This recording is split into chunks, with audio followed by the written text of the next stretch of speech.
Hi, this is Stuart Weems and welcome to the Investopoly podcast. My goal is to give you simple, easy to understand strategies, insights and tips to help you master the game of building wealth. And in this episode, I'd like to talk about 5 property investing mistakes that I've really witnessed over the last 20 years.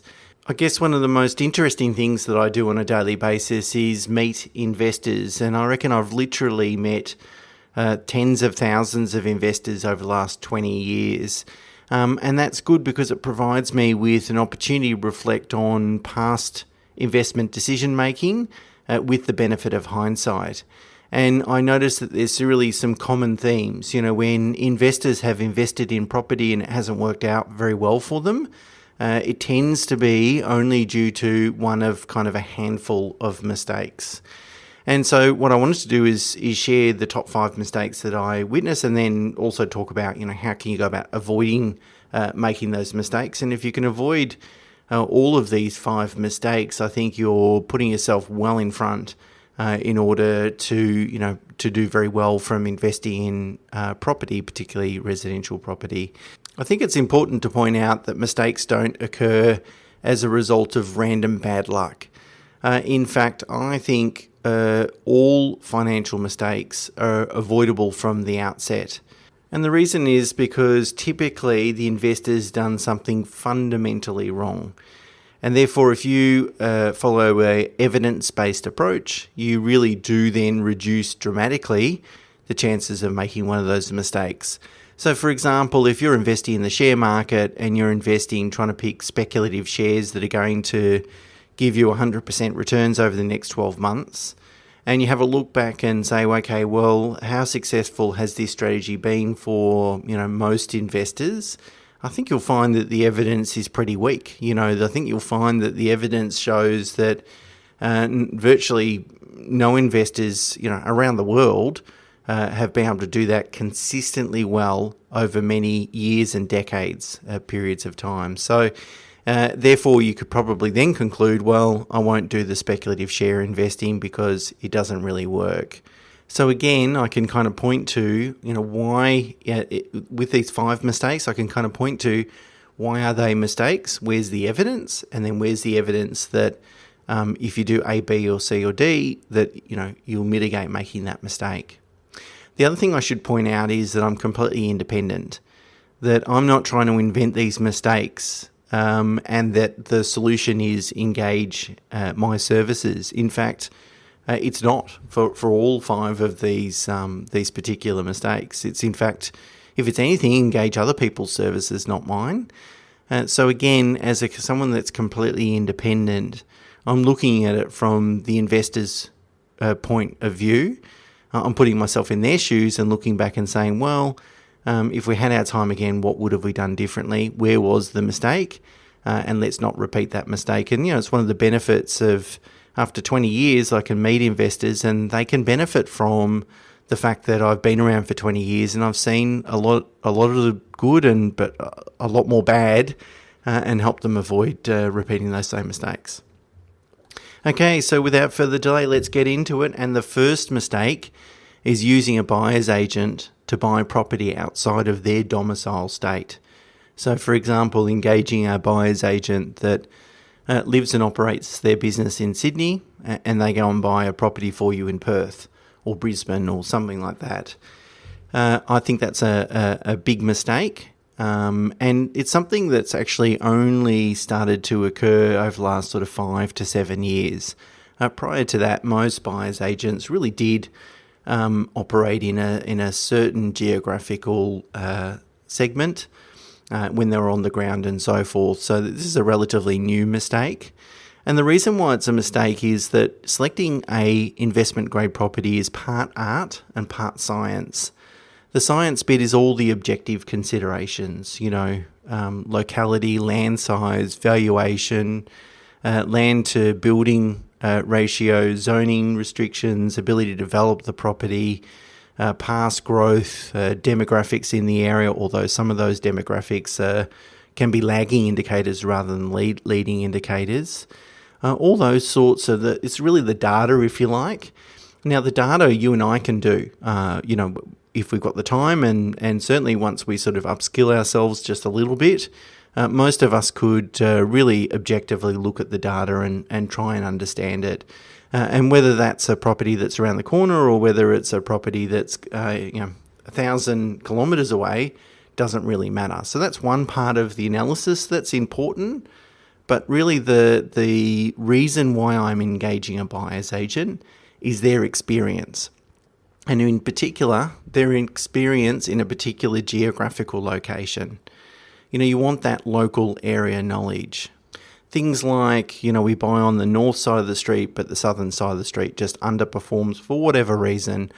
Or we don't buy this block of apartments because they've always had trouble with, a well-functioning body corporate and they just don't spend enough money on it. Or they've got a problem owner or something like that. Or we don't buy in this street because the tenant turnover is too high, because too many cars get broken into. These sorts of things, and these are real life examples, but these are the sorts of things that you don't really learn until after you buy the asset. And these are the sorts of things that you want to learn before you buy the asset from someone with that level of experience. So really, if I'm going to go and engage a buyer's agent, I really want that buyer's agent to have 10 plus more years experience in a particular geographical segment. That way, I know that they've seen different markets, different market conditions, different cycles, property transacting a number of times. Often, the same property might transact a couple of times over that period of time. And so they've got the benefit of hindsight, and they've got that real on-the-ground experience that's going to help me avoid making a mistake that isn't an obvious mistake. And the reason it's not an obvious mistake is because it's based on subjective data, the art part of selecting property, rather than the objective consideration. Also, sometimes data alone will invite you to make a mistake. So sometimes the data tells a really good story, a positive story, but, someone that has, on-the-ground knowledge will go, well, we'd never buy in that pocket for here's a bunch of reasons why, but it's not really reflective in the data. So my view is if you're going to engage a buyer's agent, which is a good thing to do, make sure they're buying in an area where they're the expert, that they've lived and hopefully lived maybe and operated in that area certainly for a long period of time. Okay, mistake number 2 also is a more recent one, probably more over the last 10 years rather than the last 20. But I've seen a few investors, particularly recently, get bitten by this one, and it's buying a development site without sufficient due diligence. So quite often a lot of investors are attracted to sort of small-scale developments and subdivisions. So, for example, you might go and buy an old house in a good suburb and bulldoze it and build 2 or 3 townhouses or something along those lines. And investors, I would imagine, are attracted to it because they think, we can make a quick profit, build some equity, manufacture some equity in that asset, and then enjoy a pretty healthy rental yield as well. And I've talked about previously in different episodes around why it's erroneous perhaps to focus on rental yield, and particularly rental yield alone. But the thing that I've seen occur is that buyers agents or particular businesses will recommend development sites without doing enough due diligence, without really understanding whether it's going to be profitable to develop that site. It's what's the saying, that no one checks the oil in a hire car or rental car. That's the whole point. They don't really have a lot of skin in the game. And you're the one left holding the bag. So we've seen a couple lately where clients have purchased and there might be a 2 or 3% profit to develop the asset. Well, you're just not going to do that. That's not going to cover your risk, and there's not enough return for that. So you've got to be careful. The other mistake we've seen is that, again, a couple of times at least, where an investor goes and buys a development site, it actually might be a decent development site, but they can't get the finance to actually develop it. So they've got enough borrowing capacity to be able to make the first acquisition, but not enough borrowing capacity to fund the rest of the development. And of course, that's kind of pointless, because if you can't actually find the money or borrow the money to fund it, then you can't actually realise the profit. And so you've got to be careful then of people just trying to sell you transactions, trying to sell you property, dress it up as a development site or a development opportunity, they will make their commission or fee very quickly, and they move on to the next one, and you're the one left holding the bag. So if you're going to do the developing thing, make sure that the people that are advising you are doing enough due diligence. Think about getting independent third-party advice from someone that's experienced, and make sure that you've got the borrowing capacity to be able to fund it. Okay, mistake number 2 is buying a newly constructed property. So that's either something that's been constructed in the last couple of years, or buying a property off the plan, so something that's not yet been built. Never have I seen an off-the-plan or a newly constructed property make a good investment. And the reason for that is, there can be a few reasons. The main reason is that newly constructed property is typically mostly building value, and only has a small land value component. And I've spoken many times about the importance of having a strong land value component, because the land is the bit that's appreciating, whereas the building depreciates over time. The other problem is value or valuation. You don't really know what the property's worth. Of course, you've got the developer's profit margin built into it, which is going to be 20, maybe 30%, probably 20% in today's prices. Which is fine, as long as the end value is truly its market value. But you don't really know because the property hasn't transacted before. So it's difficult to get an idea of what is fair market value. In the long run, after 20 years, I haven't seen one. I haven't seen one investor do well out of a newly constructed property. So certainly steer clear of them. The fourth, which I've spoken about a couple of weeks ago, but too much emphasis on rental income, rental yield. So I did an episode last week about that and prioritising growth, so capital growth over rental income. So feel free to have a look at that episode again. But really, I see lots of investors try and balance out both. And as a result, they end up buying something a little bit further out, a little further away from the CBD. So it might be 20 Ks away rather than 10 Ks, just because they're chasing a little bit higher rental yield. They think they get a little bit more home, a better looking property, and more rental yield. But as a result, they're moving further away. So they've got less scarcity with that asset. And we know in the long run, scarcity is a critical component to drive capital growth. And finally, number 5 is not getting advice. So we're investing in property. We might be investing several hundreds of thousands, maybe millions of dollars. And we typically don't have enough experience ourselves in order to ensure that we've got the highest probability of making a really good quality decision. And there's this thesis out there that you really need 10,000 hours of experience before you become good at something. So that might be 7 to 10 years worth of doing it every day before you become really an expert. And so if all we're doing is buying a couple of properties in our lifetime, we're well and truly far away from being expert. And so not only the risk is that you buy the wrong property, but also the risk is that you don't buy the right property. That you overlook a potential opportunity, not realising how good it is because of your lack of experience. And of course, the flip side to that is buying the wrong asset, and you don't have to make a big mistake.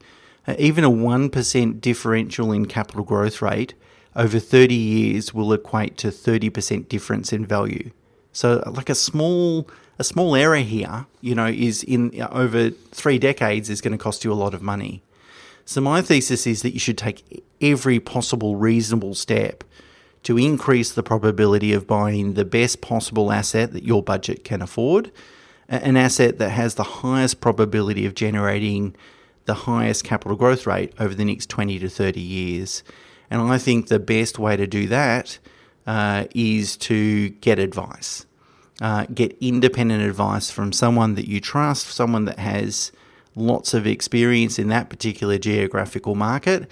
And the way I look at it is it's insurance. I'm paying an insurance premium against reducing the risk that I'm going to make a mistake. You can't ever eliminate the risk.